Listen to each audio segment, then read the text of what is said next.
क्या आपने कभी किसी घर का वो कमरा देखा है जिसे सब लोग इस्तेमाल करते हुए भी टालते हैं? एक ऐसा कमरा जहां सब सामान्य दिखता है, पर अंदर जाते ही हवा थोड़ी भारी सी लगने लगती है। हमारे घर में भी एक ऐसा कमरा था, दादाजी का कमरा।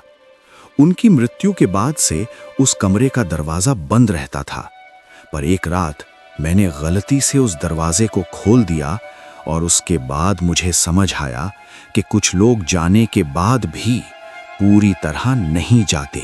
ये बात है 2021 की। मैं अमन अपने माता पिता के साथ एक पुराने प्रकार के स्वतंत्र घर में रहता था। घर 30-35 साल पुराना था और सबसे पुराना हिस्सा था दादाजी का कमरा। दादाजी का देहांत लॉकडाउन के समय हुआ था। उन्हें हृदय की समस्या थी। उनकी मृत्यु स्वाभाविक थी, पर उनके जाने के बाद घर का माहौल बदल गया था। उनका कमरा भूतल पर था। बड़ा सा लकड़ी का बिस्तर, एक पुरानी अलमारी और कोने में एक झूलने वाली कुर्सी। उन्हें आदत थी रात को उस झूलने वाली कुर्सी पर बैठकर धीरे धीरे झूलते रहना। कभी कभी तो मैं रात को पानी लेने उठता था और उन्हें धीरे से भजन गाते हुए सुनता था। उनकी मृत्यु के बाद माँ ने कहा, इस कमरे को अभी मत छेड़ना, बाद में साफ करेंगे। पर बाद में कभी आया ही नहीं। दरवाजा बंद रहता था। बस हफ्ते में एक बार माँ सफाई के लिए खोलती थी। मैं कभी अंदर नहीं गया, पता नहीं क्यों। बस एक अजीब सी भावना आती थी। एक रात पापा शहर से बाहर थे। मैं और माँ ही घर पर थे। रात के लगभग 12:30 बजे मैं अपने कमरे में लैपटॉप पर काम कर रहा था। तभी नीचे से हल्की सी खट खट की आवाज आई, जैसे कोई लकड़ी की चीज फर्श पर हल्की सी टकरा रही हो। मैंने पहले ध्यान नहीं दिया, सोचा हवा होगी। फिर दोबारा आवाज आई, इस बार थोड़ी साफ, खट खट खट। मेरा कमरा पहली मंजिल पर था। नीचे सिर्फ बैठक कक्ष और दादाजी का कमरा था। पर दादाजी के कमरे के नीचे से हल्की सी रोशनी आ रही थी। मेरा दिल थोड़ा तेज धड़कने लगा। मां, मैंने धीरे से आवाज लगाई। ऊपर से मां की नींद भरी आवाज आई, मैं यहीं हूं बेटा, क्या हुआ? मेरे पैर ठंडे पड़ गए। अगर मां ऊपर है तो नीचे रोशनी कौन जला रहा है? मैं धीरे से उस दरवाजे के पास गया।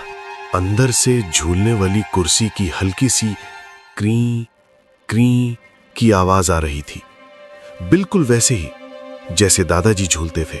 मैंने खुद से कहा, अमन तू ज्यादा सोच रहा है, पर हाथ फिर भी कांप रहे थे। मैंने धीरे से हैंडल घुमाया, दरवाजा खुल गया। कमरा बिल्कुल वैसे ही था जैसे दादाजी छोड़ कर गए थे। बिस्तर पर उनका तय किया हुआ शॉल, अलमारी बंद और झूलने वाली कुर्सी हल्की सी झूल रही थी, पर कमरे में कोई नहीं था। बत्ती जल रही थी, खिड़की बंद थी, हवा भी नहीं चल रही थी। फिर कुर्सी क्यों झूल रही थी? मैंने आगे बढ़कर कुर्सी को हाथ से रोक दिया। कुर्सी रुक गई। कमरा अचानक बिल्कुल शांत हो गया, इतना शांत कि अपनी सांस की आवाज सुनाई दे रही थी। तभी मुझे लगा जैसे मेरे पीछे कोई खड़ा हो। एक ठंडी सी हवा गर्दन के पास से गुजरी। मैं तुरंत पलटा, कोई नहीं, पर कमरे का तापमान स्पष्ट रूप से ठंडा हो गया था। तभी मेरी नजर बिस्तर पर पड़ी। शॉल जो ठीक से तय किया हुआ था अब आधा खुला था, जैसे किसी ने उसे अभी उठाया हो। मेरा गला सूख गया। माँ, मैंने जोर से आवाज लगाई। माँ दौड़कर नीचे आई। यहां बत्ती किसने जलाई? मैंने पूछा। उन्होंने उलझन में कहा, मैंने तो नहीं। हम दोनों ने कमरा देखा। सब सामान्य लग रहा था। कुर्सी स्थिर, शॉल ठीक से तय किया हुआ। जैसे मैंने जो देखा वो हुआ ही नहीं। माँ ने थोड़े सख्त स्वर में कहा, बस रात हो गई है, ज्यादा मत सोचा करो। पर उनकी आंखों में भी हल्का सा डर था। उस रात के बाद से हर रात 12:30 के आसपास वो क्री क्री की आवाज आने लगी, कभी हल्की, कभी थोड़ी तेज। एक दिन मैंने निश्चय किया, आज मैं रिकॉर्ड करूंगा। मैं फोन लेकर 12:25 पर ही नीचे बैठ गया। कमरा अंधेरा था। 12:30 हुए, 5 सेकंड शांति, फिर क्री। कुर्सी अपने आप झूलने लगी। इस बार स्पष्ट। मैंने फोन का कैमरा चालू किया, जूम किया। कुर्सी झूल रही थी, पर स्क्रीन पर कुर्सी बिल्कुल स्थिर थी। मैंने आंखों से देखा, कुर्सी हिल रही है। फोन की स्क्रीन पर देखा, कुर्सी स्थिर, जैसे कैमरा उस हरकत को पकड़ ही नहीं पा रहा। तभी कुर्सी अचानक रुक गई और एक आवाज बहुत धीमी, न, जैसे कोई मुझे बुला रहा हो। मन, मेरा नाम, बिल्कुल दादाजी की आवाज में। मैं स्तब्ध हो गया। मुझे पता है तू डर रहा है।